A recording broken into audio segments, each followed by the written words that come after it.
Memilih bibitan yang baik untuk dijadikan breeder bukanlah hal gampang tapi juga tidak usah dipikirkan terlalu sulit. Karena merpati yang sering juara baik tingkat lokal SD nasional pasti memiliki postur tubuh yang proporsional hampir mendekati sempurna. Namun memilih postur merpati yang hampir sempurna ini yang sulit, karena kita hanya berpatokan pada organ luarnya saja SPT, kepala, badan, ekor, kaki, bulu namun juga meliputi tulangan, pernafasan maupun tingkat inteligensi merpati.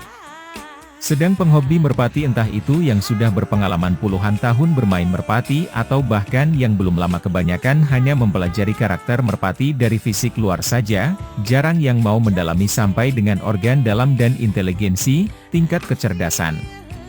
Kembali ke pokok permasalahan bagaimana memilih breeder yang baik, untuk dijadikan indukan apa perlu dilihat prestasinya apa mesti harus tingkat nasional atau cukup dilihat tingkat lokal saja. Dalam hal ini tidak bisa dijadikan pedoman karena juara nasional kalau hanya sekali, entah kebetulan apa tidak kita tidak tahu, sedangkan juara lokal kalau rutin, sering apa kita ragu untuk menjadikan indukan. Merpati juara nasional berapa harganya? Disinilah kita harus pandai memilih dengan bijak. Kedua contoh merpati di atas memiliki potensi yang sama kuat dalam menurunkan terah yang juara kepada anak duanya. Yang terpenting merpati yang akan kita jadikan breeder harus memiliki kriteria yang memenuhi syarat dan terseleksi SPT. 1. Terah jawara istilah ini sering kita gunakan.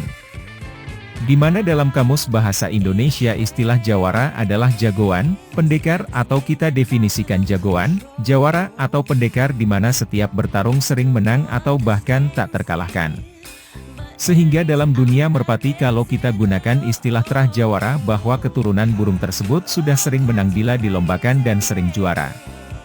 2. Tubuh yang proporsional. Pemahaman tubuh merpati yang proporsional tentunya ini tidak terlalu sulit karena hampir semua pemain merpati baik pemula maupun senior sudah banyak paham istilah tubuh yang proporsional karena referensi ciri-ciri fisik merpati yang proporsional sudah banyak. 3. Inteligensi yang baik. Inteligensi atau dalam dunia merpati sering kita sebut bahwa merpati tersebut pandai, gampang dilatih, jalur lurus termasuk mental yang baik karena cepat hafal dilatih walaupun sering pindah-pindah lapangan. Dilatih tidak muteran atau bingung setiap dilatih apalagi pindah lapangan serta cepat mengenali betina geberan atau pemilik dan kaos timnya. 4. Dan sistem pernafasan yang sempurna.